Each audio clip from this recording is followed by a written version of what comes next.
পৃথিবীর কোন এতিম যেন বলতে না পারে নবীজি আমার ব্যাপারে কি বলবেন, আমি তো এতিম মানুষ, আর তিনি আমার ব্যাপারে কিভাবে আমার দরদ বুঝবেন। নবীজিকে আল্লাহ পাক এমন এতিম বানালেন, সমস্ত দুনিয়ার এতিমদের সরদার বানালেন। মায়ের পেটে যখন তিনি ছিলেন 6 মাসের সময় মায়ের পেটে থাকাকালীন বাপের এতিম হয়ে গেলেন। যখন প্রসব বেদনা শুরু হয়েছে মায়ের, দুনিয়ায় যখন তিনি আসবেন, হযরতে আমেনা ঘরের ভিতরে বসে তার অবস্থাটা কি, এই সন্তান পৃথিবীতে আসতে পরে যিনি সবচাইতে বেশি খুশি হবেন তিনি তো আজ দুনিয়ায় নাই। মনের ভিতরে কত কষ্ট। আল্লাহ রাব্বুল আলামিন তার হাবিবকে দুনিয়া আনলেন। রাসূলের দাদা ঘরের সামনে তাঁবুর সামনে দাঁড়ায়া তায়েফ থেকে আগত সাদিয়া গোত্রের লোকদেরকে বলতেছেন, এই ঘরের ভিতরে একটা এতিম বাচ্চা আছে, বেশি টাকা কড়ি দেওয়া যাবে না, যদি দয়া হয় নিয়ে যাও। গরিব মানুষ, এতিম মানুষ দেখে শুনে কেউ আর নিতে চায় না।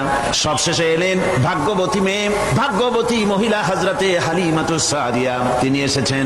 কোনো ছেলে পেলে পায় নাই, সকলের শেষে তিনি এসেছেন। আব্দুল মুত্তালিব বলছেন, এই ঘরের মধ্যে একটা এতিম বাচ্চা আছে, দয়া হলে নিয়ে যেতে পারো। তিনি স্বামীর সঙ্গে পরামর্শ করলেন, এরপরে বললেন যদি দেখতে অন্তত ভালো হয়, মন যদি ভালো লাগে নিয়ে যাব, একেবারে খালি হাতে ফিরে যাওয়ার চাইতে তো ভালো। হযরতে হালিমা বলেন, আমি ঘরের মধ্যে প্রবেশ করলাম, মা আমিনার কোল থেকে শিশু মুহাম্মদ সাল্লাল্লাহু আলাইহি ওয়াসাল্লামকে যখন আমি কোলে নিলাম, আমি হুজুরের চেহারার দিকে নজর করে দেখলাম, আমার কাছে মনে হলো যেন পূর্ণিমার চাঁদটা আমার কোলে ধরা দিয়েছে। রাসূল কি শিশু মুহাম্মদ সাল্লাল্লাহু আলাইহি ওয়াসাল্লাম কি যখন নিয়ে বাড়ির দিকে রওনা হলাম, যে গাধা আমার সকলের পেছনে এসেছে সেই গাধা এখন সকলের আগে ছুটে চলে যায়। এরপরে বাড়ি যখন নিয়ে গেলাম, কুয়ায় পানি বাড়লো, গাছে ফসল বাড়লো, খেজুর গাছে খেজুর বাড়তে লাগলো, জমিনে ফলন বেড়ে গেল। রাসূলের দুধ বোন সাইমা রাসূলকে নিয়ে মুহাম্মদ সাল্লাল্লাহু আলাইহি ওয়াসাল্লাম তাকে দোলনা নিয়ে দোল দিতেছে। কি আশ্চর্য অবস্থা! সাইমা তাকে দোল দিচ্ছে আর বলতেছে, বেঁচে থাকুক মুহাম্মদ সাল্লাল্লাহু আলাইহি ওয়াসাল্লাম, সে দীর্ঘজীবী হোক। কবি লিখতেছেন, কি আশ্চর্য কথা, বেদুইন বালিকা কারে নিয়ে দোল দেয় সে কি তা জানে? বিশ্বনবী মুহাম্মদ রাসূলুল্লাহ সাল্লাল্লাহু আলাইহি ওয়াসাল্লাম এভাবে এতিম অবস্থায় জীবন তার শুরু হলো। যখন তিনি ফিরে এলেন 6 বছর বয়সের সময়, যখন মায়ের কাছে তিনি ফিরে এসেছেন, প্রতিদিন তিনি খেলা দেখতে যান ময়দানে। ইতিহাসের মধ্যে লেখা হয়েছে, মা প্রতিদিন সন্ধ্যার সময় তাকে ফিরে পান। আজকে সন্ধ্যা হয়ে গেছে, শিশু মুহাম্মদ সাল্লাল্লাহু আলাইহি ওয়াসাল্লাম বাড়ি ফেরেন না। কারণ কি, কেন বাড়ি ফেরে না? সন্ধ্যার দিকে তিনি চলে গিয়েছেন পাহাড়িয়া ময়দানে, যে দেখেন ধুধু করতেছে, চতুর্দিকে সন্ধ্যা হয়ে গেছে, অন্ধকার হয়ে গেছে, কোনো ছেলে পেলে নাই, কেউ নাই। পাহাড়ের পাদদেশে বসে শিশু মুহাম্মদ সাল্লাল্লাহু আলাইহি ওয়াসাল্লাম কাঁদতেছেন। মা প্রশ্ন করলেন, বাবারে সন্ধ্যা উত্তীর্ণ হয়ে গেল, কেন একা একা বসে বসে কাঁদো?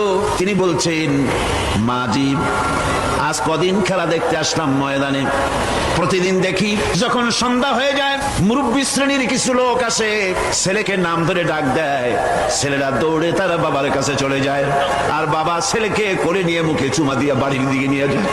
আমি আজ কদিন পর্যন্ত এই ময়দানে এলাম, কোনদিন সন্ধ্যা বেলায় তো কেউ এসে আমাকে মুহাম্মদ বলে একটা ডাক দিল না।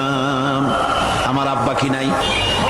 আল্লাহ রাব্বুল আলামিন বলেন, আলাম ইয়াজিদকা ইয়াতীমান ফাওয়া, এরকম এতিম অবস্থায় পেয়ে আমি কি আপনাকে আশ্রয় দেই নাই?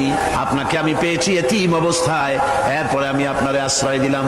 ওয়া ওয়াজাদাকা দাল্লান ফাহাদা, এরপরে আমি আপনাকে পথ হারা পেলাম, আমি আপনাকে পথের দিশা দিয়া দিলাম।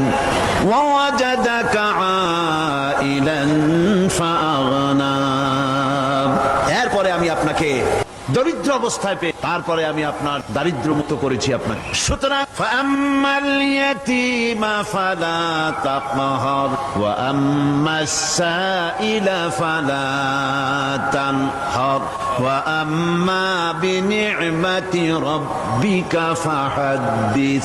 সুতরাং নবী, এতিমের প্রতি নির্মম ব্যবহার করো না, এতিমের প্রতি ভালো ব্যবহার করো, নির্মমতা দেখায়ও না, আর ভিক্ষুককে ধমক দিও না।